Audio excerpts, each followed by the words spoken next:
South Korea has been a major abuser. China, South Korea. They both rip us off, left and right. It's a losing deal. If South Korea paid us $60 billion a year to keep our troops overseas, it's an okay deal. South Koreans were horrible to deal with. They sell us Samsung TVs, and we protect them. It makes no sense. It's peanuts compared to what is costing. 이는 모두 트럼프 전 대통령이 돈 문제를 들먹이며 한국에 쏟아냈던 발언들입니다. 또 트럼프 1기 정권 시절 에스퍼 국방부 장관은 방위비 분담금 문제와 관련해 작심한 듯 한국의 대폭 증액을 압박한 바 있습니다. 에스퍼 장관은 우리는 우리의 공동방위 비용에 대해 더 공평한 방법을 찾아야 한다면서 그것이 불공평하게 미국 납세자들에게 지워져선 안 된다고 말했습니다. 에스퍼 장관은 또 미국은 나토와 다른 동맹국들 뿐만 아니라 한국도 우리의 집단 안보에 더 많이 기여하기를 촉구한다고 말했습니다.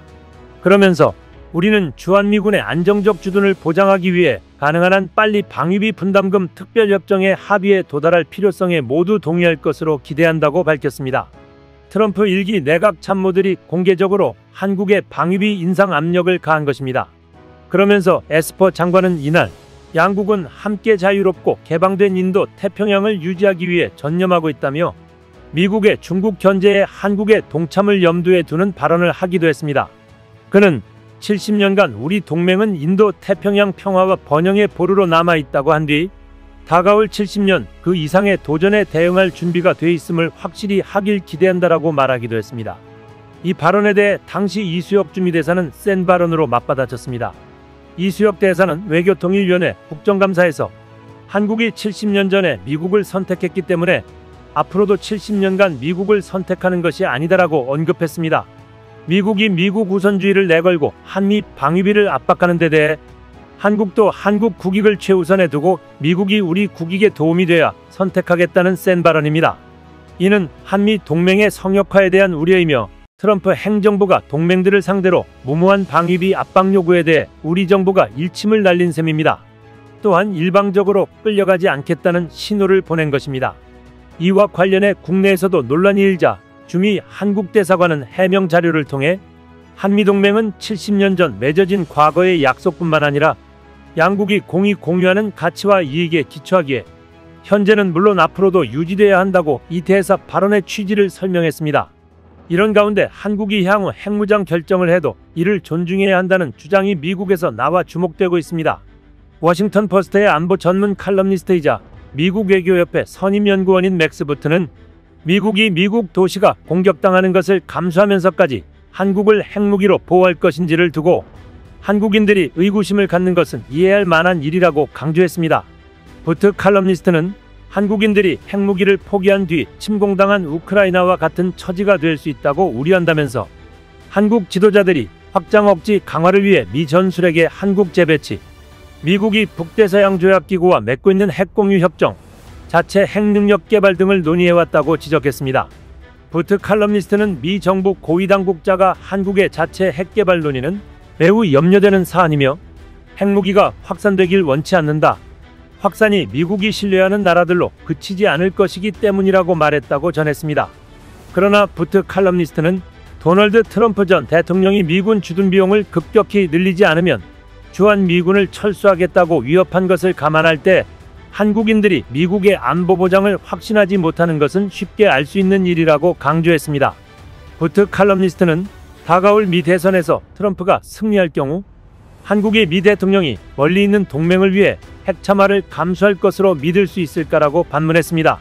부트 칼럼니스트는 핵위협이 커지고 미국의 군사적 우위가 사라지고 국제사회 주도에 대한 미국인들의 지지가 줄어드는 속에서 미국의 핵 확산 반대 입장이 유지될 수 있는지 신중히 검토해야 한다고 강조했습니다.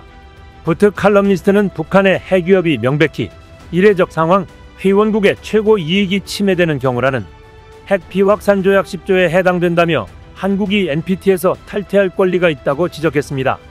부트 칼럼니스트는 미국이 프랑스, 영국, 이스라엘, 파키스탄, 인도 등 우호국들의 핵보유는 허용해온 반면 이란과 북한 등 불량 국가들의 핵보유에 반대해왔음을 지적하면서 한국이 핵보유를 한다고 이런 상황이 변하지 않는다고 강조했습니다.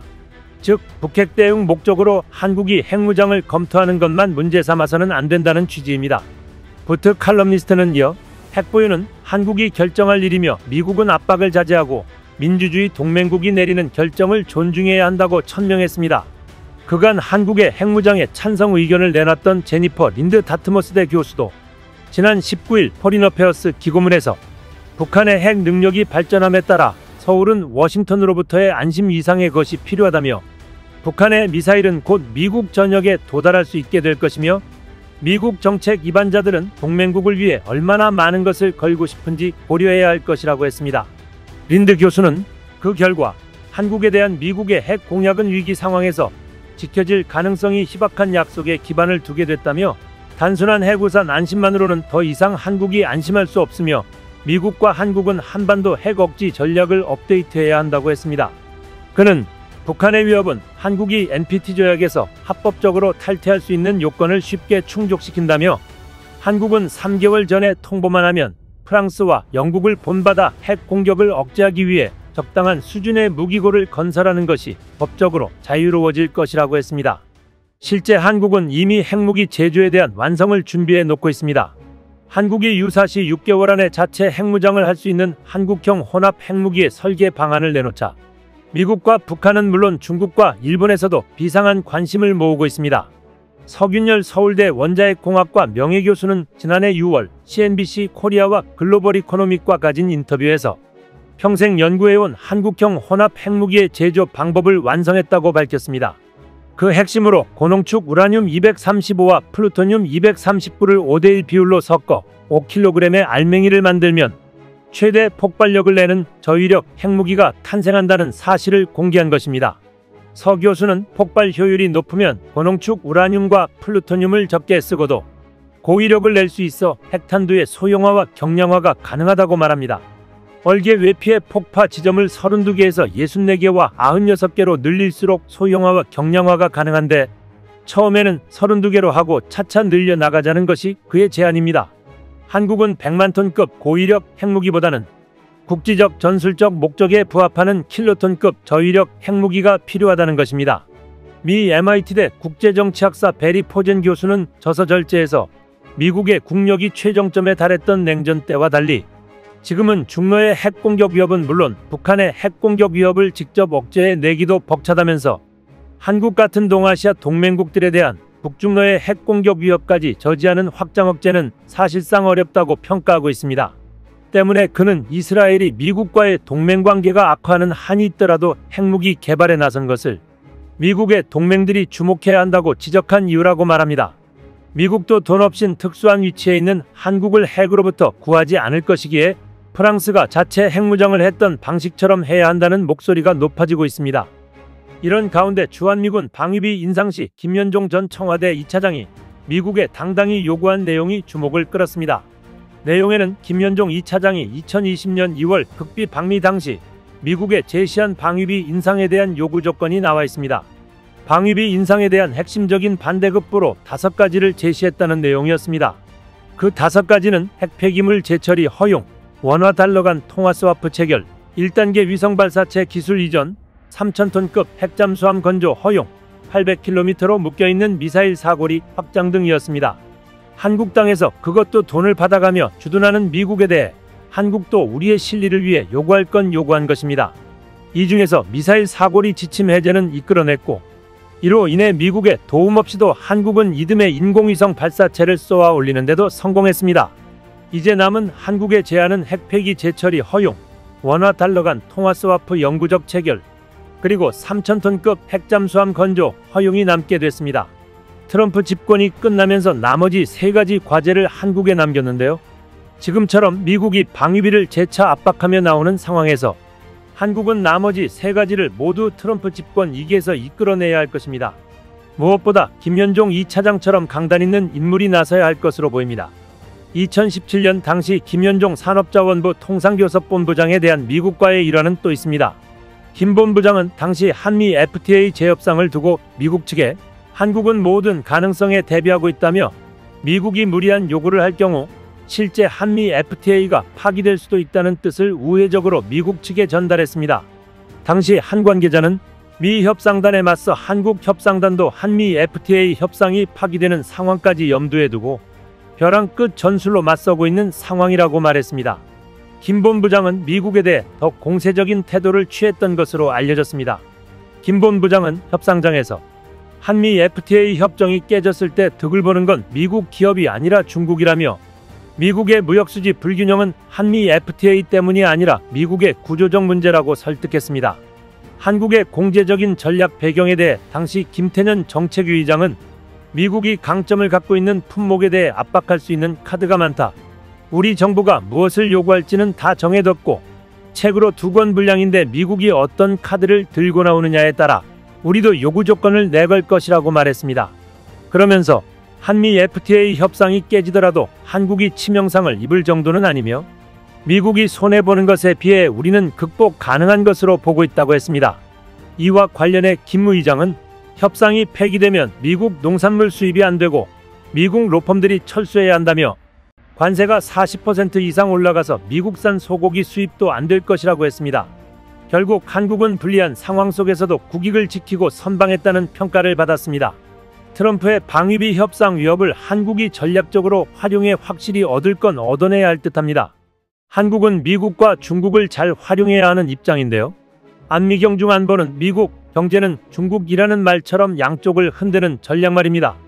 한국이 당시 한미 미사일 지침 개정을 발표하자 중국은 한국에 적극적인 러브콜을 보냈습니다.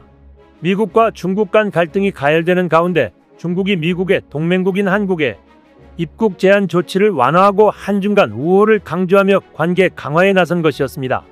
이를 두고 전방위적인 미국의 압박에 직면한 중국이 경제적으로 밀접한 한국과 관계 개선을 통해 활로를 찾아보려는 시도라는 분석이 나왔습니다. 당시 코로나가 시작되던 상황에서 취업, 유학 목적으로 중국을 방문하거나 유효한 거류증을 가진 한국인들의 비자 신청을 받았습니다. 이성호 외교부 경제외교조정관과 리청강 중국 상무부 부장조리는 향후 5년간의 협력 비전을 담은 한중 경제협력 공동계획 작성의 동향을 점검하고 가급적 조기에 완성하기로 합의하기도 했습니다. 왕원빈 중국 외교부 대변인은 정례 브리핑에서 한중 양국은 각자의 방역 상황과 양자 관계의 발전 수요를 결합해 방역 상시화의 배경하에서 각 분야의 교류 협력을 적극적으로 계속 추진할 것이라고 말했습니다. 그러자 미 정계는 중국 변수로 인해 한국의 태도에 주시하는 분위기라고 미국의 소리가 보도했습니다.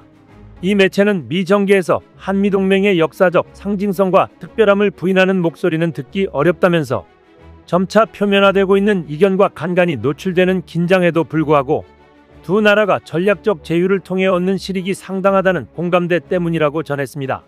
로버트 갈루치 전 미국 북핵 특사는 두 나라가 당장 다루기로 합의한 위협의 초점은 북한으로부터 제기되지만 항상 그렇지는 않을 것이라며 시간이 가면서 동맹이 어떻게 진화할지는 동맹의 이해관계에 따라 결정될 것이라고 여지를 남겼습니다. 특히 이 매체는 갈루치 특사가 지적한 동맹의 진화를 가져올 핵심 요인은 중국 변수라는 의견이 압도적이라고 강조했습니다. 매체는 한국이 중국의 부정적 반응을 의식해 즉흥적이고 단기적인 결정을 내리거나 애매한 줄타기를 하는 대신 미국이 구상하는 인도 태평양 전략의 새판에 동맹국으로서 더욱 적극적으로 동참해달라고 주문했습니다. 사성 장군 출신으로 퇴역 이후에도 미 국방부 자문 역할을 해온 버웰 벨 전 주한미군 사령관이 일관적으로 이런 목소리를 내고 있는 대표적인 인사입니다. 벨 전 사령관은 한국이 자유롭고 독립적인 민주주의로 남으려면 중국의 영역 아래로 들어가지 않도록 해야 한다며 중국은 마르크스주의 전체주의 정권으로 러시아의 소비에트 연방 수립 때와 마찬가지로 인접국을 통제하에 두고자 한다고 비판했습니다. 더 나아가 만약 한국이 미국과의 관계를 훼손하면서 중국과의 관계를 강화한다면 자유롭고 독립적인 나라로서의 한국의 미래에 처참한 결과를 가져올 것이라고 경고했습니다. 이어 이를 추진할 부담은 누구보다도 한국이 져야 한다며 한미 간 이견을 풀어야 할 당사자는 미국이라기보다는 한국이다라고 말했습니다.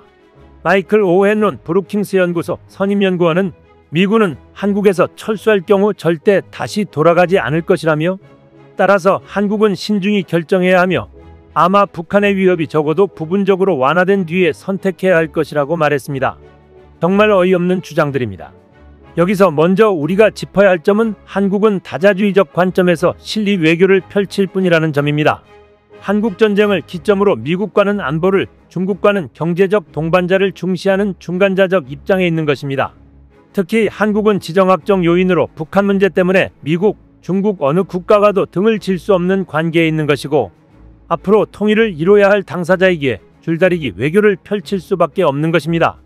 이를 두고 한국이 어느 한쪽에 서라는 압박성 발언은 말도 안 되는 것이며, 한국이 처한 현실에 비춰 잘못된 발언으로 보입니다. 미국도 중국과 으르렁대면서도 뒤에서 경제적 교류는 누구보다 활발하게 펼치고 있으면서 말입니다.